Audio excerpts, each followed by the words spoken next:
Hi guys! In this video, you're gonna learn how to install ChatGPT. So open your browser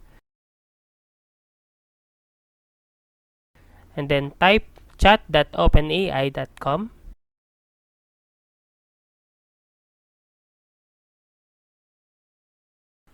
Then enter, log into your account, and then after that, tap the three lines at the upper right corner, and then tap add to home screen.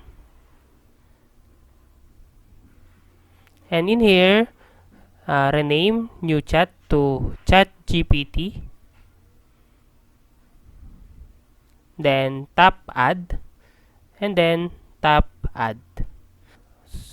So that's how to install ChatGPT. If you like this video, please click the subscribe button and click the bell icon to notify you to our next tutorial.